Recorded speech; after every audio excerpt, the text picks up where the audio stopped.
Hey y'all, thanks for clicking on the play button. Welcome back. So today's video is gonna be my labor and delivery story. It's a little older now, so it's not like I just had her last week. She's 9 months, but this is a story that I've been planning to put out there because I watched so many labor and delivery stories. They were all so different. So I just really want to just share my story because if you're pregnant, I know that you're just trying to see every different possibility that could happen, you know, during labor and delivery, especially if you don't have any kids and this is your first, like mine was. So hopefully this video will help you or just be entertaining to you. So I had a really bad pregnancy. Bad. Awful. Well, I'm not gonna say that. Half of my pregnancy was awful. And I guess I'm really gonna say it just was a bad pregnancy. I lost a baby 5 years prior to getting pregnant. I guess by me losing a baby, it kind of just made, I was always on edge about everything. Like I always just worried if that would happen again because I was like almost halfway done when I lost my first baby. So I just, in the back of your mind, you're always wondering like, oh man, you know, what if something happened this time too? Even though I shouldn't have thought like that. I mean, I thought like that a lot of times because I was just nervous and didn't really know what to expect because I did not expect to lose a baby almost halfway through a pregnancy before. So I was on edge a lot. I was sick in the beginning, really sick, just like I was last time. So that kind of made me like, oh, not again. But I was really sick, like lost 30 pounds, had thyroid issues, had to be admitted into the hospital. Just really a lot. You know, about halfway there, I started the sickness passed and I started, you know, gaining weight and being able to eat things. I had really bad indigestion and heartburn, so certain foods would still make me throw up, and you know, but I was better than I had been the first half of the pregnancy. So I did have a high risk pregnancy because I had some thyroid issues and because I had lost a baby before. And the type of pregnancy that I had before was called a partial molar pregnancy, and it's like a mass is growing along with the baby, and you could possibly have cancer. So you know, it was a lot to do with that. A lot to deal with that after losing the baby, you know, making sure I don't have cancer, going to the doctor every week. So I was just high risk pregnancy, long story short. So once I got 28 weeks, I started going to the doctor every week. And every week I would get an ultrasound, and every week I would get 2 NSTs, which are non-stress tests, where you go to the hospital. They basically hook you up to the monitor that you're hooked up to once you have the baby anyway, and it shows if you're having contractions, and it shows if the baby's heart rate and movement compared, you know, they're trying to make sure the baby's not in stress and everything's okay, basically. So I did that up until it was time to have the baby, and every week I had to, like, it was like a test. Basically, both of them were tests. So I would pass with flying colors. So that made me feel really good, you know, just like knowing that everything was going okay. And that helped ease some of the anxiety that I had. So I'm not going to sit up and say it was all bad and I didn't, you know, I wasn't a joyful time for me, because it was. And, you know, I had a lot of hope, but I still had my doubts at the same time. So I made it through. I thought I was going to be one of those ones that, my due date was May 15th. So I thought I was going to be one of those ones that, you know, had the baby like super early and the baby premature because of everything I was going through. But I made it. I made it. So when I got 39 weeks, my doctor told me that we could, basically if I wanted to be induced, I could set up an induction date. So, you know, I wanted to go ahead and get induced because I had made it this far. I didn't need anything to go wrong, and I was just ready to have my baby girl. So the doctor scheduled an induction date for May 10th at 11 o'clock in the morning. This was on a Thursday. So got up that morning. Actually, the night before, I was having like contractions to the point where they would wake me up out of my sleep. And I was told that they had to be a certain, like, I was told that they had to be like 4 to 5 minutes apart before you can even, I guess, really worry about being admitted. So Mine weren't that close, but they were strong. So I woke up that morning. Woke up May 10th, and I used the bathroom, and then I wiped, and I saw some of my mucus plug. So I'm figuring like, yeah, my body is going to labor, you know, on its own anyway. So, you know, that's a good thing to help the process. So, long story short, go to Burger King, get something to eat, because I know that once labor starts, I'm not going to be able to eat. So we get there. So we get to the hospital, me, DeMarcus, my mom's there, and my aunt.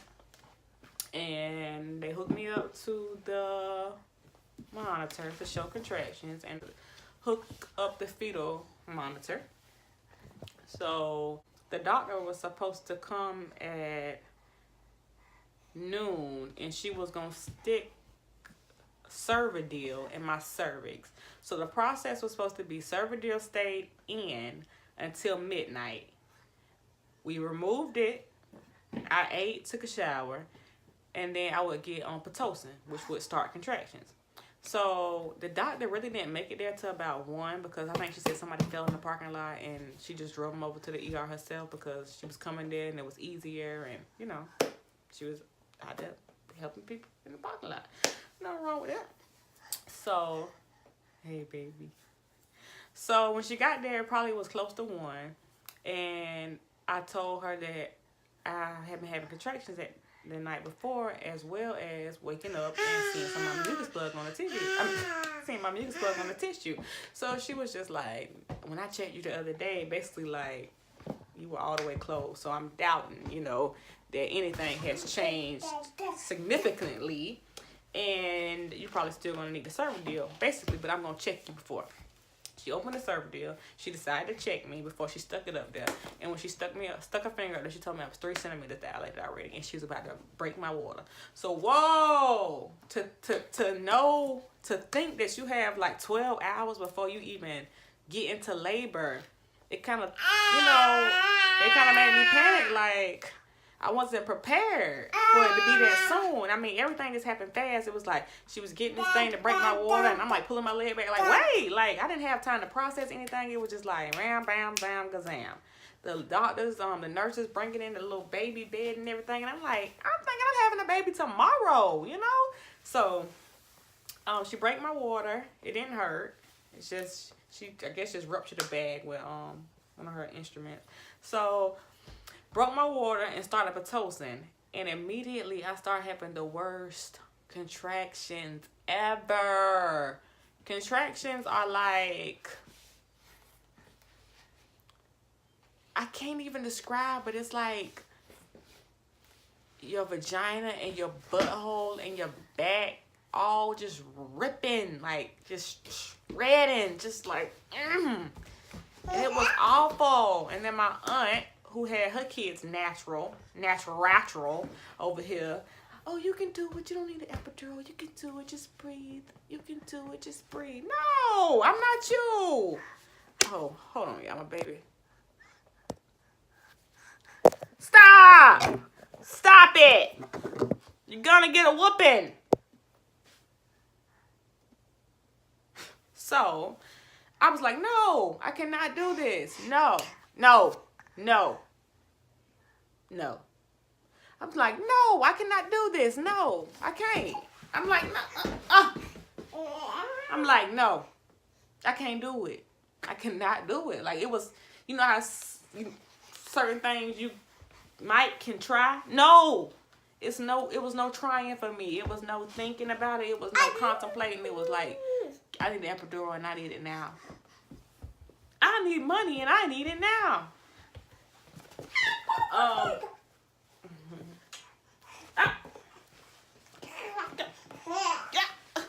Oh my God. Go. So, probably about 20 minutes passed by, and the anesthesiologist finally came in to give me my epidural, and whoo, child. Epidurals are from the Lord. Lord. They are just a blessing. I felt nothing after I had the epidural. You feeling better now, Jay? Much better. You look wore out.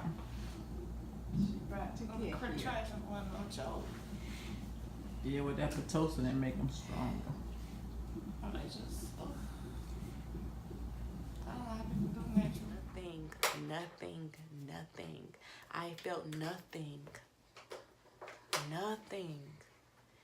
It was just awesome. It was really awesome.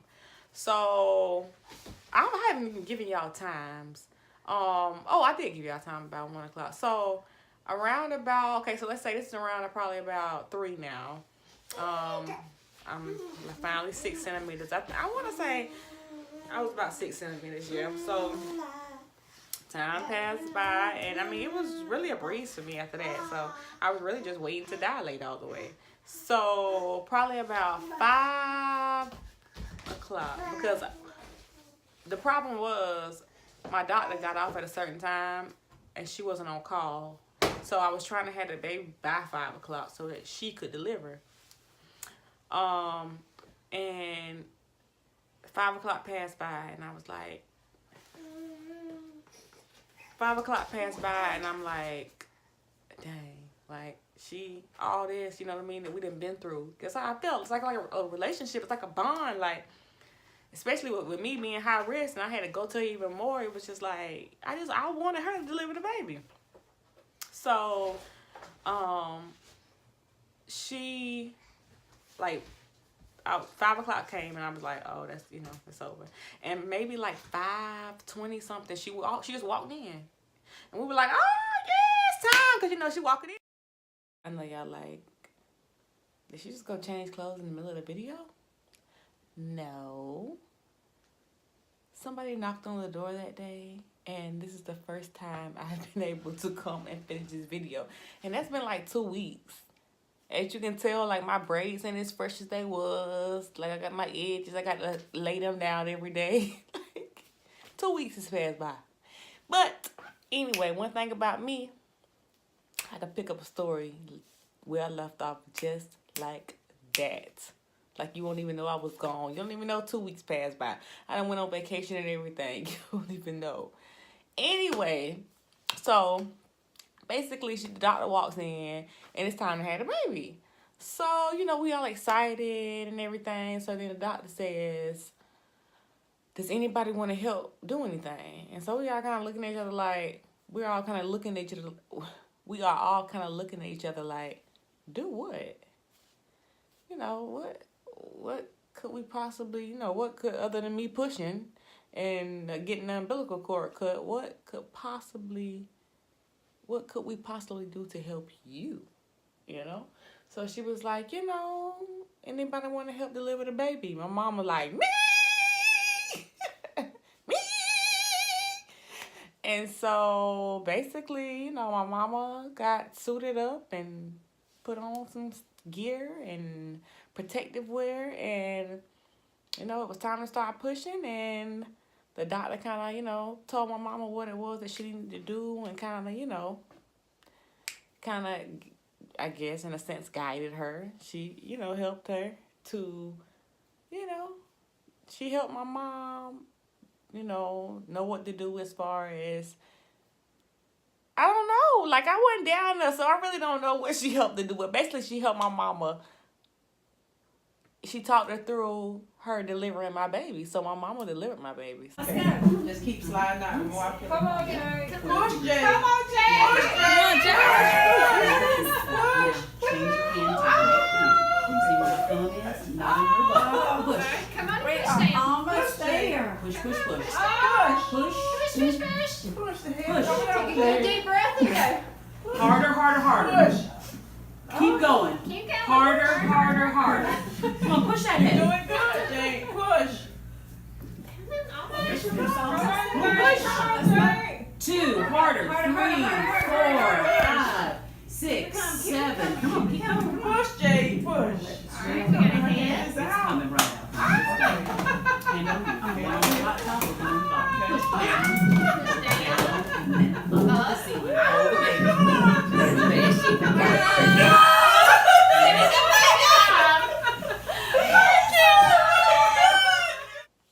That was amazing. That was was something that we never expected to happen. But it was, you know, just a very special moment because I'm my mom's only child, and Rylan will probably be my only child, and it just was a wonderful thing to be able to, you know, to do. It was very nice, and I know that it's something my mama that was just the highlight of her life, delivering her grandbaby. It really was. So I'm glad that she was able to have that moment, and they act like my mama delivered her. Like, she chooses my mom over me. Like, I guess because that was the first person she saw. She just be like, Mom, me sometime. But you know what? It's all good. It's all cool. It's all cool. She had to come home. I'm just playing, but it's all cool. I'm glad they have a special bond because my mama, she, you know, she's an awesome mom and she helps me. So anyway, basically I pushed her out, and, you know, like I said, my mom delivered her, and they put her on my chest for me to do skin to skin, and she just had her eyes open, and she was just staring at me like, who are you? And then I was like, you know who I am? And she was looking at me like, no. She just was staring. So after that, a nurse came in. Well, I did skin to skin actually for probably about, it seemed a while, maybe like 45 minutes.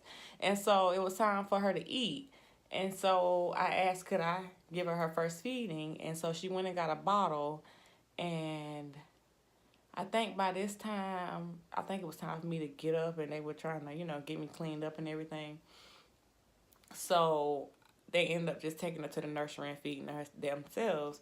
But I asked if they could wait on me to give her a bath because I wanted to help give her first bath. So they told me yes, they could. They were very nice. They were very nice. I had no complaints. Like, they were very nice. And after getting cleaned up and they switched me over to a postpartum room, my blood pressure was high. So I couldn't go see the baby right away. So I had to wait, I think like maybe 30, 45 minutes for them to recheck my blood pressure. So my blood pressure ended up going down. So me and DeMarcus ended up just going into the nursery and watching her get a bath.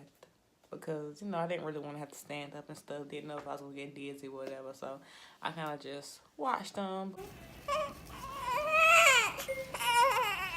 But, you know, it was just amazing to see, like, your baby. And it still was so surreal to me at that moment. It was just like, dang, like, I carried this baby for 9 months. And then she, like, really here. And it's like you looking at something that you created. And you just, like, I can't even describe the feeling. But it's an awesome feeling. It is. And then after that, I kind of just wanted to have, like, 10 more kids. No lie. But I'm over all that. I think it was my hormones trying to get, you know, back in line. I don't want any more kids at all. But after having a baby, I just felt like, dang, I could do this 10 times. I could do this. That's pretty much it. I stayed in the hospital I had her on a Thursday, May 10th at 5:55. I stayed in the hospital for 2 days. This was on a Thursday. I left on a Saturday, which Sunday was Mother's Day. So I was able to enjoy my first Mother's Day with a 3-day-old, which was amazing. My family cooked dinner. It was like my first Mother's Day dinner, and it just was cool. It was all cool being a new mom or whatever. You couldn't tell me nothing on Mother's Day. You couldn't tell me nothing. Like, Happy Mother's Day, yes. Okay. No, just kidding. But Mother's Day was nice. You know, you really, it had a new meaning. It did. It was nice. But that's pretty much it. I'm going to make another video basically about what I didn't know about having a baby, things that I didn't know. And I'm going to make another video about must-haves because it's some things that I have that just, I feel like everybody with a baby should have that just makes everything easier, and it's just things that you need, you know? So, that's pretty much it. Sorry that it took me 2 weeks to make this video, but you know how it is sometimes. So thank y'all for watching. Please subscribe, and I'll see y'all guys in the next video.